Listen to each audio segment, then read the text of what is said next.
Toi te kupu, toi te mana, toi te whenua, ti he Māori ora. Tēnā koutou I hoa ma, e te kaikarakia, ne rā te mihi, kia koe, e mihi ana, nā mihi tēnei, kia koutou. Kua haere mai nei, e tēnei ata, tēnā koutou, tēnā koutou, tēnā koutou.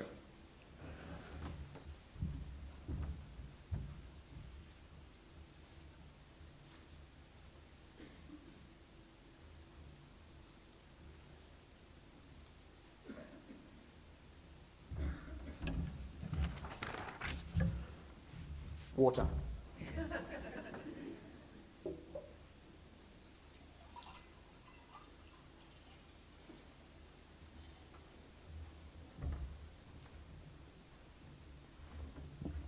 And one other thing, because you only get a chance to do this once.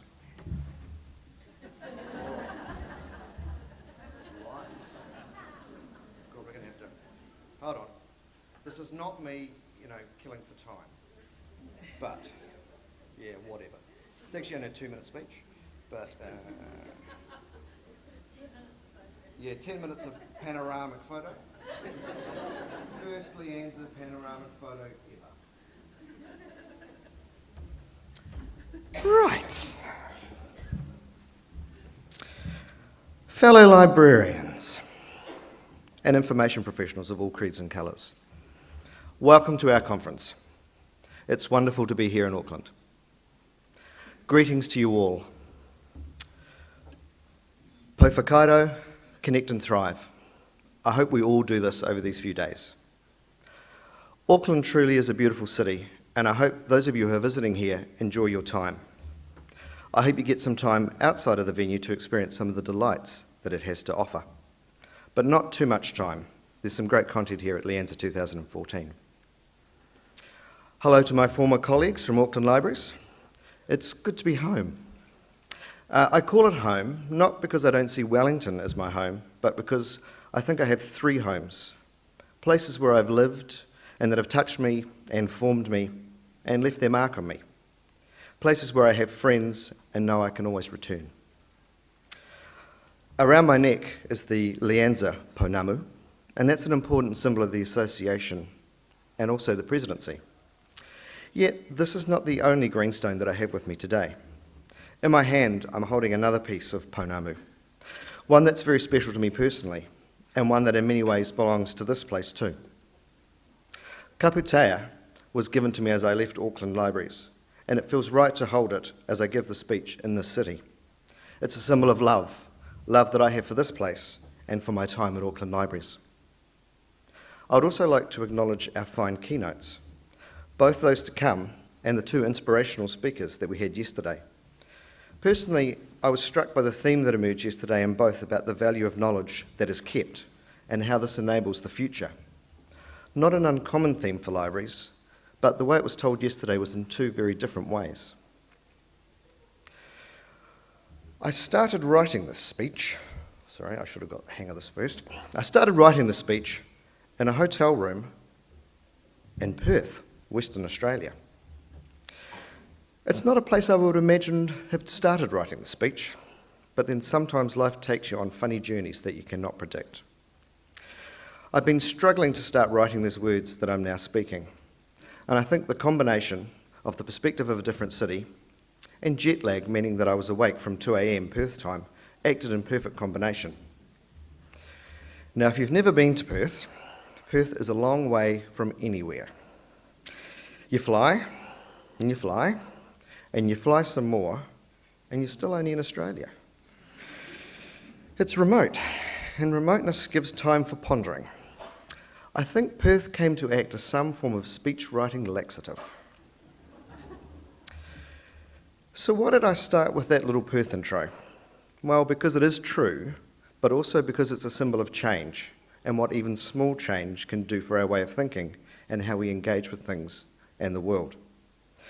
And yes, I know we've all been hearing about change for some time, and librarians are living in change, and through change, and with change, and are possibly even the embodiment of change, though no one seems to listen to us when we say how important libraries are, and we are, and what will happen if we don't exist anymore. But I myself have been living with constant change for around 5 years.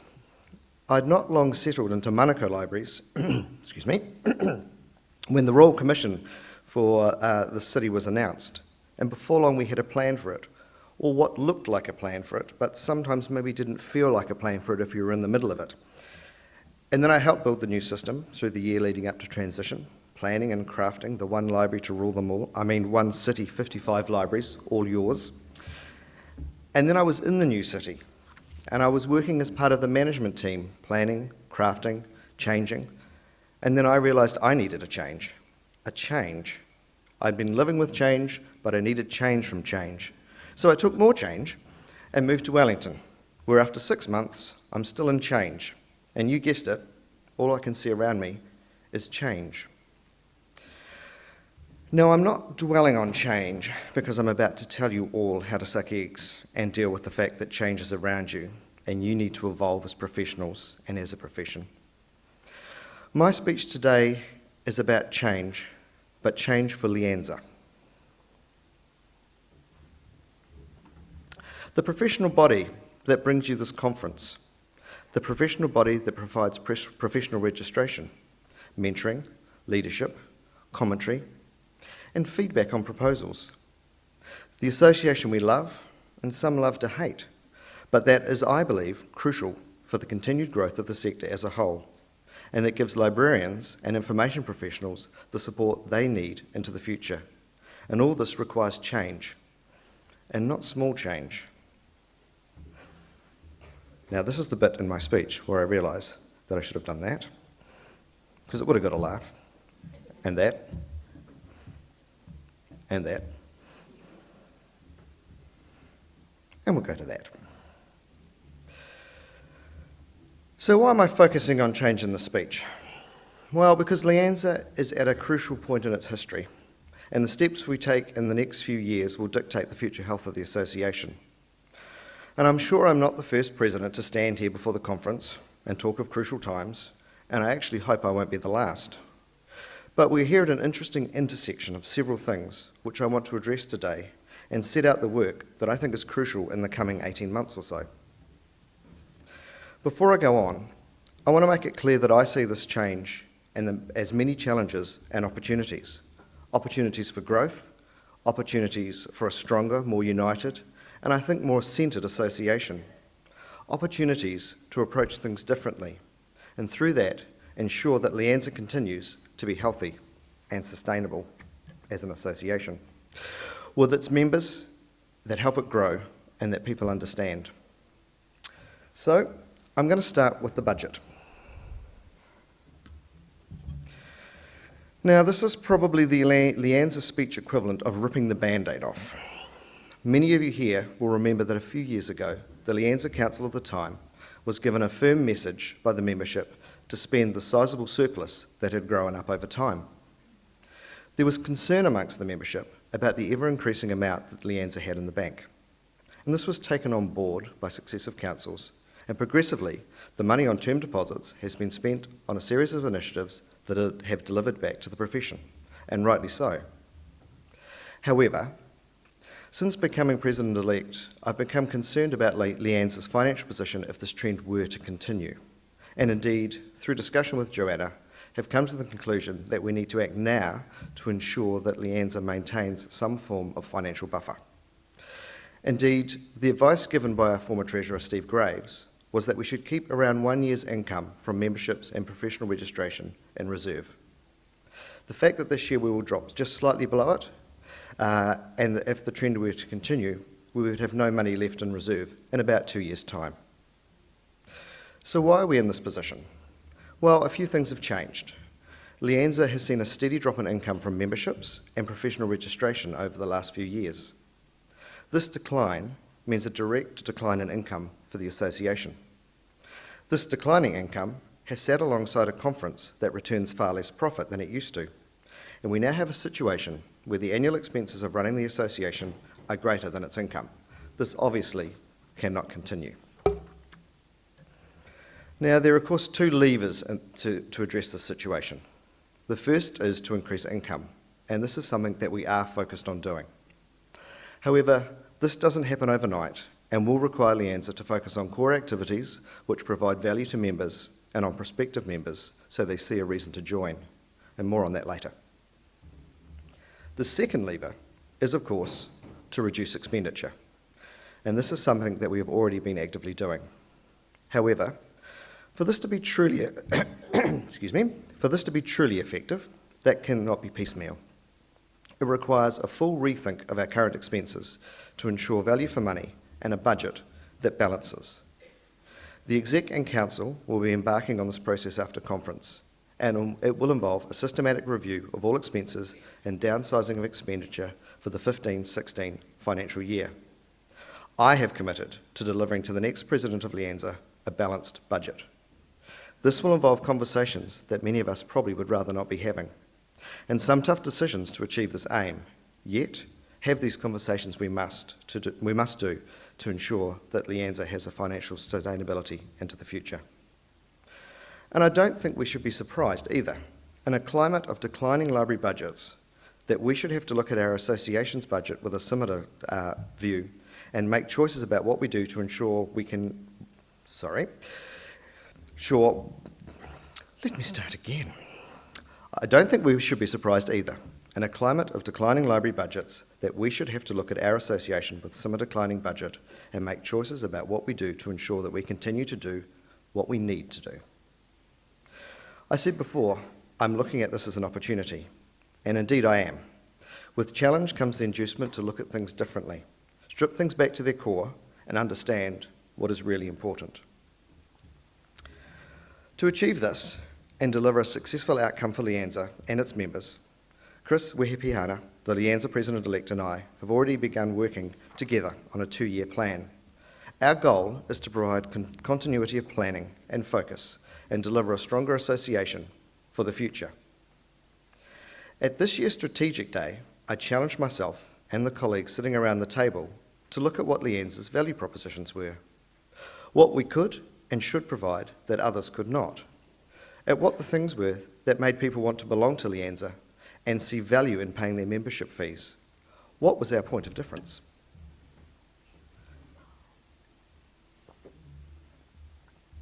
After a very active discussion, we boiled it down to 3 core areas: community of practice, CPD/professional registration, and leadership. These are terms that probably make sense to most of you, and for many of you, like myself, probably feel quite obvious. Yet I'm not sure that LIANZA has always been good at articulating what value it adds in these areas. And if we cannot articulate this, how can we expect people who struggle to find a value for the association in their professional lives to understand this? It's crucial for our future and the activities of the association to fall into these 3 areas. And it's crucial that we can express this with confidence in a way that people understand what LIANZA is and what LIANZA does. I want to spend a bit of time talking about professional registration. LIANZA has offered this for a number of years now. Professional registration is designed to encourage a culture of continuous learning for people throughout their careers and provide us with the means to demonstrate how we are learning and developing against core professional bodies of knowledge. In a profession such as ours, this would seem to be something that should be almost without question.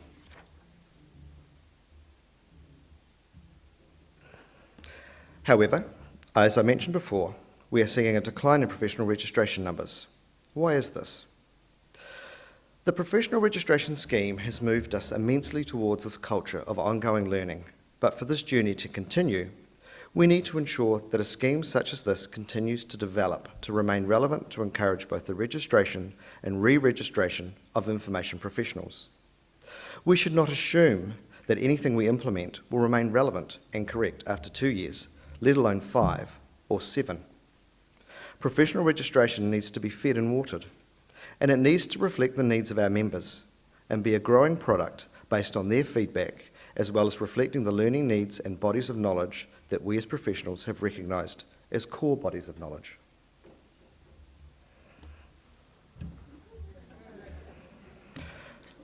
I imagine his professional registration journal probably looks quite different from ours. Probably a little bit more tense too.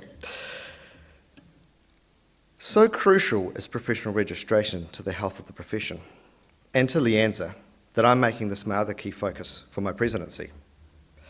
At the LIANZA Strategic Day, we were lucky enough to have Elaine Sides, the chair of the Professional Registration Board, with us for the day. And through the work we did that day, I was more convinced than ever that we needed to get the scheme right to help it grow for the future. At this conference, there will be a session led by Elaine and some of the team, and this will form the beginning of a conversation about the scheme and a review of both the content and the process. I want to ensure that we create an environment which is designed to make the professional registration scheme more attractive to members, and just like we expect our members to demonstrate their continued learning and development, that it itself grows and develops over time based on the changing nature of librarianship and member feedback. If LIANZA wants to address the decline in professional registration membership, it must do this. There is, of course, another element in this equation,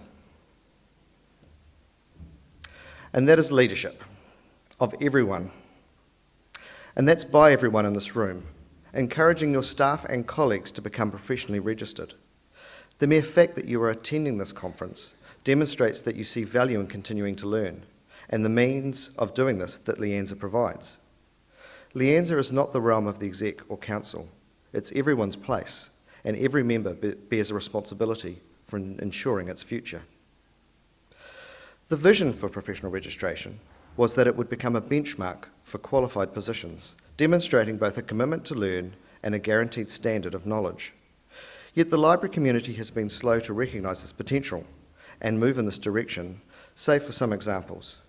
For professional registration to be truly successful in both continuing to deliver value to the profession and in growing the number of librarians who are professionally registered requires leadership by everyone in this room, and in particular by senior managers sitting here today, and indeed those not sitting here today.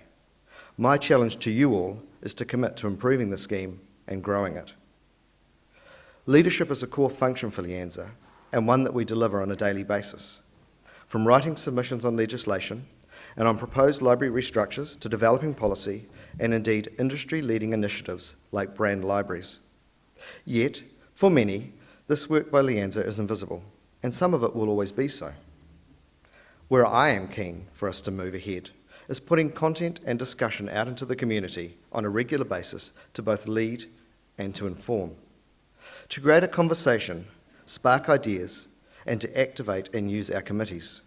To contribute to a national discussion on the importance of libraries and the profession, and use its influence in constructive ways to further the case of libraries and librarianship. In this vein, as an example of the sort of work that LIANZA is involved in, we have recently produced a piece of research for the Library Information Advisory Commission, LIAC, on the knowledge economy in New Zealand and the potential within it. I'm immensely pleased that LIAC chose LIANZA to commission this work from, and also that we have been able to produce a report that will both help LIAC in its role and LIANZA. Now, I want to move on to talk a wee bit about Brand Library's work, but first, while we're thinking about brand, it got me thinking, and so I thought about what happens when you do a search for in Google Images for LIANZA. So I thought it might be interesting just to see some of the images that come up. So, well, that's probably not unexpected at this time. Former president. Anyone know who that is? It's Joanna.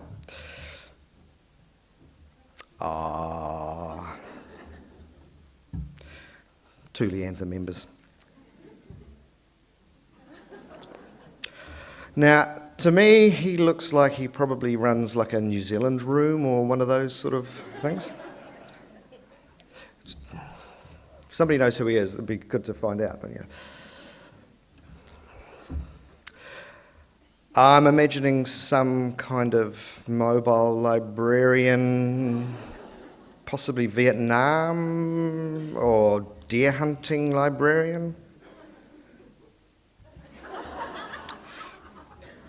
Now this one made me ponder for a while. I couldn't quite work it out But then I realised that, sometimes the nature of the association can be quite woolly, and that, maybe, thanks, always save the best for last. Oh no, it's not the best for last, there's one more. So, this guy's mining in a field of information, trying to find knowledge, and then, are you ready? Now this, if all male librarians looked like this, I think we'd have a very different association. A very different association. Yes. Now, if we were controlling Google image search, what would we want it to show? If it was me, it'd be those last two guys, but that's a different thing. So hopefully many of you will have had a chance already to listen to Brand Library's integration sessions that have been occurring around the country. And if you haven't, I would encourage you to attend the Brand Library's workshop at this conference, and indeed attend it even if you have attended one of the other sessions. Libraries Aotearoa is the brand, and I think it's brilliant. I'm immensely impressed by the work that the Brand Libraries team have done, and the result is a solid brand and strategy for us as a profession, with a view to understanding ourselves and beginning to tell our story in a cohesive way. At once flexible but solid in its message, I truly believe we're onto something good. The t-shirts are pretty fantastic too, and can be purchased from LIANZA stand or online. And we all know I love a good selfie. So libraries are big business. Whichever way you look at them, we need to get better at telling this story. The combined value that libraries contribute to New Zealand is enormous, from school libraries to public libraries to tertiary and special libraries. And when viewed in isolation, we can be easily dismissed. But when viewed even at a sector level, the statistics start to tell a different story. $271 million in annual expenditure, 37 million people through the door annually, 11,900,000 opening hours per week, and 305 physical sites. That's just public libraries. Libraries Aotearoa gives us a platform to tell this story, and many others, and together we can develop the brand in many ways and directions, both at an industry level and at a sector level. Lastly, and in the spirit of change, I would like to confirm that Wellington will be the last of the annual LIANZA conferences. As a result of the survey sent out to members last year and the conversations with vendors and other key sponsors, it's clear that the time is right for us to move to this format. Feedback has been clear within the membership that the costs of sending people to an annual conference within an environment of declining library budgets is getting unmanageable. With a structured move away from relying on a conference profit to contribute to the cost of the day-to-day running of the association, we will be in a position to make this happen. It will also provide the opportunity to look at and create interesting and smaller professional development opportunities in the off years. This flexibility may give rise to initiatives that we have not even thought of, and I'm sure it will produce a vibrant, interesting, and well-regarded biannual conference. Like a trip to Perth, bring it round, we can all change our opportunities and our future. I hope together we as LIANZA can do this and connect and thrive together. Nō reira e te whānau. Kua mutu taku ne kōrero. Tēnei ata. E ke ana te kōrero. Ma whiro. Ma pango. Ka oti ai te mahi. Tēnā koutou. Tēnā koutou. Tēnā tātou katoa.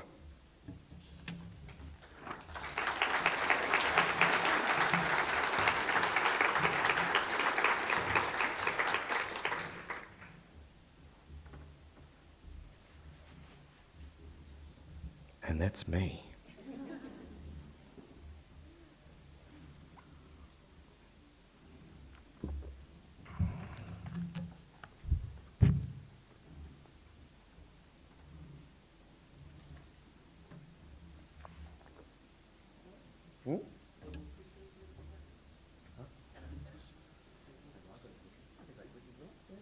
Sure. Has anybody got any questions on that? In the 15 minutes that you've had to take it in. Kia ora.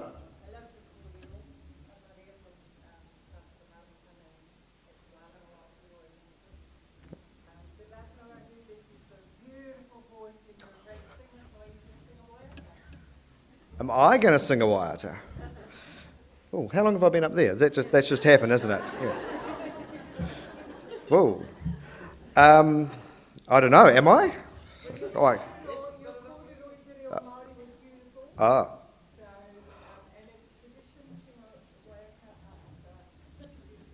I know. Now the problem we've got here. This is really exciting. I love. Those who know me well know that I love ambiguity. The theory is that it's actually in English, which is that there. Now, do I have some support to sing this though? This is what I'm wondering. All right. So, good Lord. Oh, I can read it there. That's good. Here we go. All right.